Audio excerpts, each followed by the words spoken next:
We're so used to speaking of genes and genetics, ideas coming out of Mendel's work, that it's hard to appreciate how confusing later generations found it. How slowly they came to accept Mendel's principles is an interesting instance of how evolutionary thinking advances. By the end of the 19th century, most biologists had come to accept Darwin's natural selection, his mechanism of evolution. But for it to work, species characteristics, or traits, had to continue to vary, and in ways that could affect which ones got selected. But how did traits vary?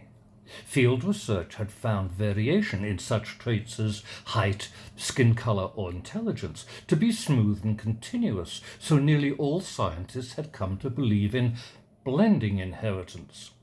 The traits of offspring were simply mixtures of the parental ones, like drops of black and white paint stirred together to produce gray. This had led one eminent scientist, Francis Galton, to apply statistical methods he had recently developed and come up with the law of ancestral heredity. According to this law, each of an offspring's ancestors contributed a fixed fraction, a quarter from each parent, another quarter from the grandparents, an eighth from the great-grandparents, and so on.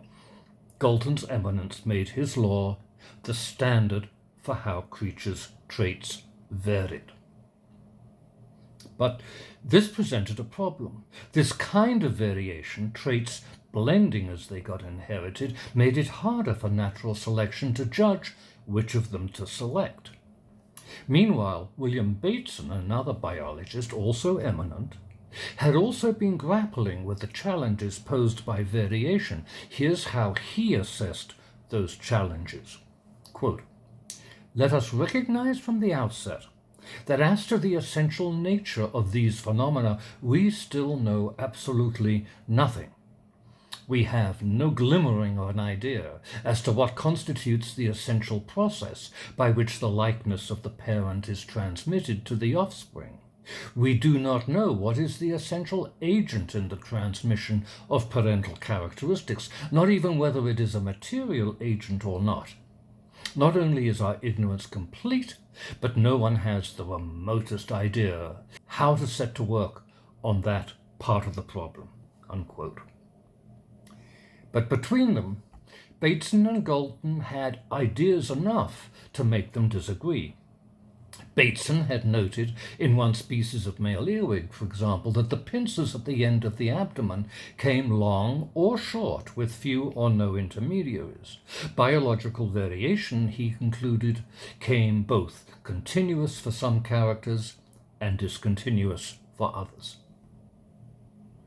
How were their findings to be resolved? Here's Bateson's answer. Quote, "I have argued that variations of a discontinuous nature may play a preponderating part in the constitution of a new species. The only way in which we may hope to get at the truth is by the organization of systematic experiments in breeding, a class of research that calls, perhaps, for more patience and more resources than any other form of biological inquiry. Sooner or later, such an investigation will be undertaken, and then we shall begin to know." Unquote. Little did he know that exactly that investigation had been performed by Mendel 35 years earlier, involving the planting and subsequent testing of nearly 30,000 plants. Ironically, the kind of plant that Mendel used, the pea, had been one of those studied by Galton.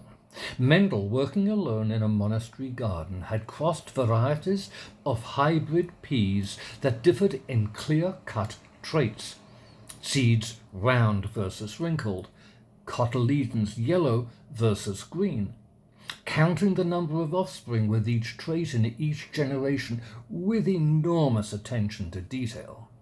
The resulting totals for each trait fell into simple ratios: 3:1 in the second generation, 1:1 in further test crosses. His results proved to him that heritability was discontinuous. Each trait in one of his plants was determined by just a pair of factors, one inherited from each parent.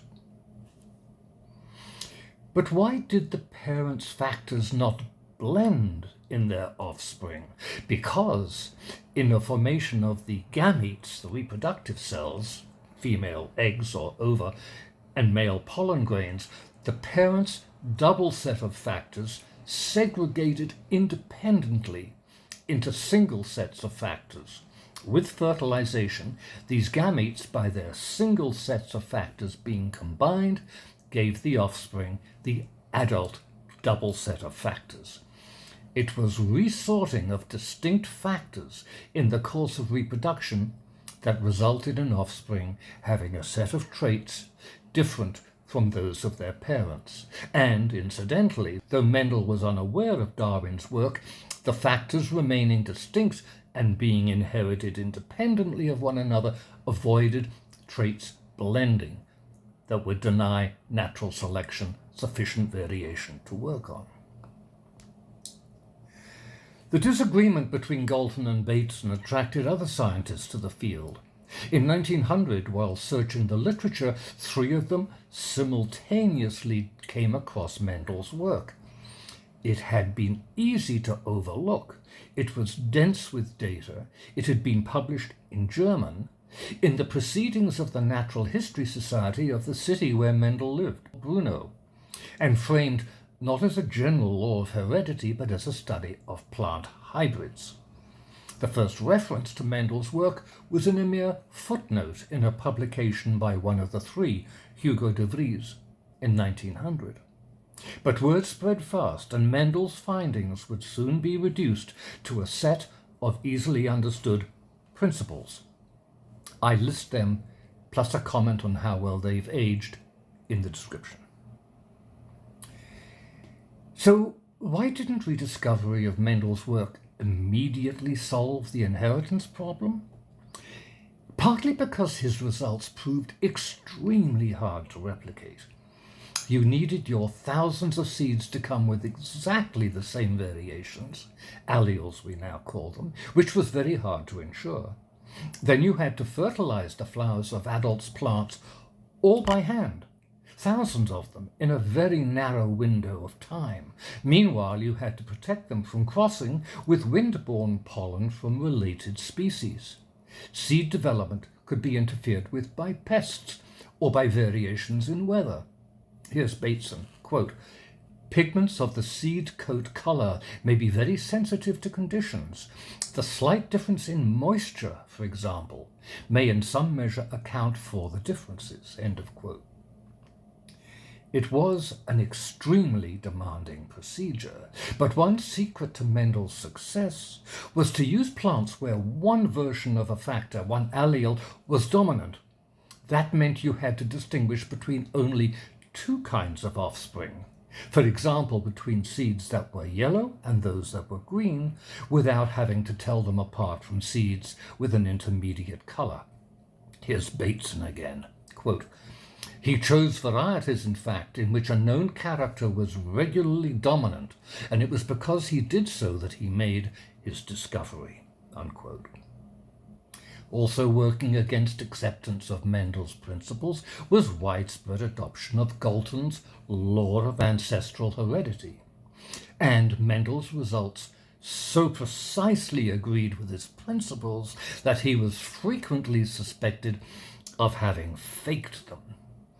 Even 2 years after the rediscovery of Mendel's work, a damning rebuttal of it was published by a reputable scientist, Weldon, actually Bateson's own teacher, which is what inspired Bateson to publish his detailed response, hence his book's subtitle, Mendel's Principles, A Defense.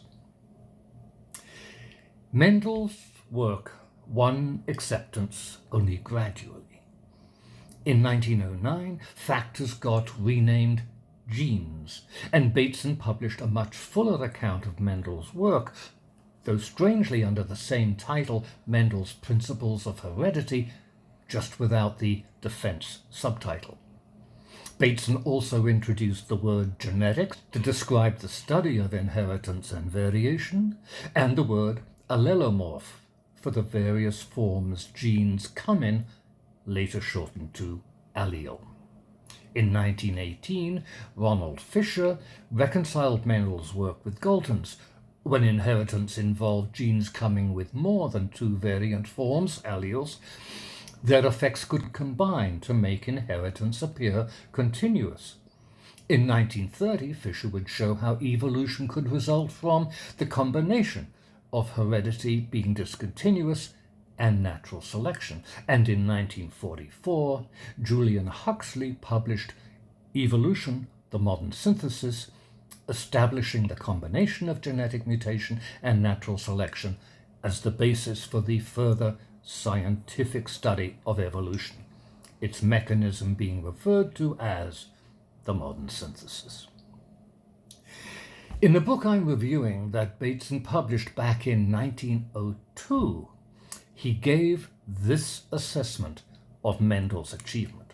Quote, "On the rediscovery and confirmation of Mendel's law by De Vries, Collins, and Chermak 2 years ago, it became clear to many naturalists, as it certainly is to me, that we had found a principle which is destined to play a part in the study of evolution, comparable only with the achievement of Darwin. I venture to declare that Mendel's experiments are worthy to rank with those which laid the foundations of the atomic laws of chemistry." Unquote. I list Mendel's principles in the description, along with a comment on how well they've aged. If this account of the emergence of genetics makes it seem complicated and confusing, it was. But that's what accounts for the hiatus over evolution that lasted for the first several decades of the 20th century. While developments in modern physics pressed biologists to make biology more scientific, philosophers such as Henry Bergson took advantage of the confusion to preach varieties of vitalism. It was only by mid-century that Huxley's modern synthesis had become accepted by most professional biologists. Only in 1976, through the publication of Richard Dawkins' The Selfish Gene, did the general public encounter it. So are we seeing a forecast by Bateson come to pass? Quote, "An exact determination of the laws of heredity will probably work more change in man's outlook on the world and in his power over nature than any other advance in natural knowledge that can be clearly foreseen."